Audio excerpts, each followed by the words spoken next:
सब शोषित अपने अधिकार को समझें। जो बाबा साहब भीमराव अम्बेडकर ने संविधान में निहित किया है अधिकार को, उस अधिकार को जानें। साथियों नमस्कार, आप देख रहे हैं नेशनल जनमंच बलराम कुमार के साथ। इस वक्त हम कुर्था में हैं। बस मेरा नाम मुल्कराज आनंद है जी, नेशनल जनमंच में सर आपका स्वागत है। धन्यवाद। कितने वर्षों से आ रहे हैं सर?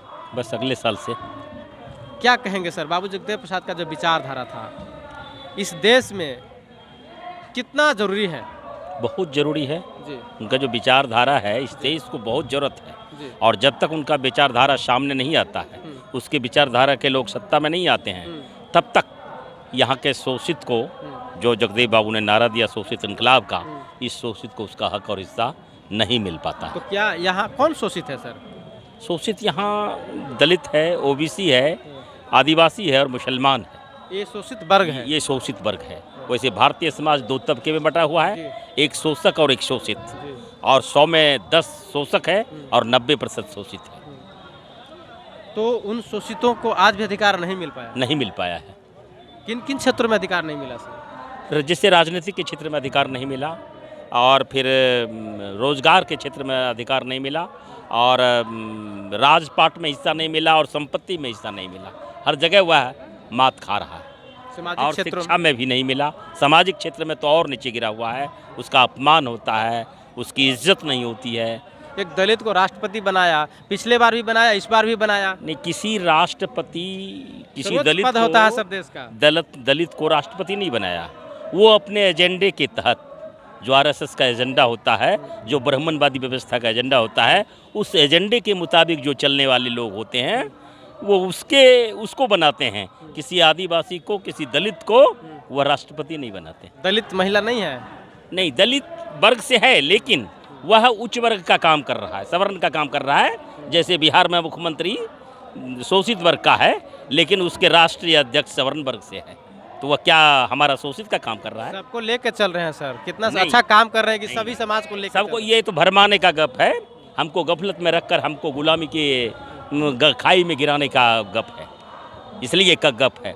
और उसी बात को उचित करा रहा है ताकि हमारा शोषित वर्ग का वोट पा सके। देश भर में सब लोग शोषित की बात कर रहा है, जगदेव प्रसाद की जयंती भी मना रहा है, तो शोषित समाज के तो कोई जरूरत नहीं है। देखिए, जगदेव बाबू की विचारधारा के जो दुश्मन हैं, अगर वो जगदेव बाबू की जयंती मना रहे हैं तो फिर शोषित को भ्रम में डालने के लिए वो मना रहे हैं। क्यों? उनको जगदेव बाबू के गले में माला डालते हैं जयंती मनाकर, और उनके विचारों पर ताला लगा देते हैं। उनके विचारों पर ताला लगाते हैं। अगर उनकी जयंती मनाते हैं तो उनके विचारों पर ही होना चाहिए। उनका विचार 90% को अधिकार देना है, 90% को आज़ादी देना है। वो मिल जाए तब तो समझेंगे कि वो जयंती सही मना रहे हैं। पंचायती राज में भी रिजर्वेशन दिया कि आप तमाम लोग, दलित पिछड़े समाज के लोग आकर के अपना अधिकार लो। रिजर्वेशन कहाँ मिल गया है? ओबीसी को आरक्षण कहाँ मिल गया है? बता दीजिए कि पंचायती राज में ओबीसी को कहाँ पर आरक्षित कोई सीट है? किसी कुशवाहा के लिए, किसी यादव के लिए, किसी कुर्मी के लिए, किसी ओबीसी जनगणना हो रहा है देश में, किसी ओबीसी के लिए जाति जनगणना हो रही है। अच्छी बात है, जाति जनगणना हो और सारी जातियों का पता भी चले, और ये भी पता चले कि शोषित कितना है। सबसे मुख्य बात तो ये है कि शोषित कितना है, ओबीसी कितना है, दलित कितना है, आदिवासी कितना है, मुसलमान कितना है, ताकि हमारी भी आंखें खुले और सब लोगों की आंखें खुले। क्या ये बिहार सरकार की सार्थक कदम है? नहीं, ये कदम तो सार्थक है, लेकिन कहाँ तक सत्य है, कहाँ तक करा पाते हैं, ये देखने वाली बात है। जगदेव प्रसाद का यह आदमकद प्रतिमा बनी है। बाबू जगदेव प्रसाद का कई वर्षों से मेला लगता है। क्या मकसद है सर जगदेव प्रसाद को मेला लगाने के लिए? मेला का मुख्य मकसद यही है कि जगदेव बाबू का जो विचार था, उस विचारों को जन जन तक पहुँचाना। नर नारी सारे लोग जाने, सारा दलित, सारा शोषित, सारा आदिवासी, सारे मुसलमान जाने, ताकि उनके अपने अधिकार के लिए वो लड़ सकें। आज के समय में बाबू जगदेव प्रसाद की प्रासंगिकता कितना है? प्रासंगिकता 100% है। इसके विचारधारा के बिना अब हिंदुस्तान में कहिए कि जब तक शोषित समाज दल सत्ता में नहीं आता है, शोषित को पूर्ण अधिकार नहीं मिलता है।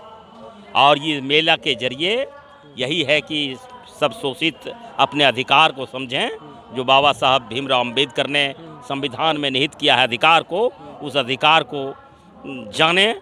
इस मेले के जरिए, जहाँ मेले में बाबा साहब भीमराव अंबेडकर के पुस्तक, जगदेव बाबू के ऊपर पुस्तक और रामस्वरूप वर्मा के ऊपर पुस्तक, सारे क्रांतिकारियों, सारे विचारधारा के लोगों की जो महापुरुषों की पुस्तकें हैं, उन पुस्तकों को पढ़कर अध्ययन करें और हासिल करें कि हमारा अधिकार क्या है।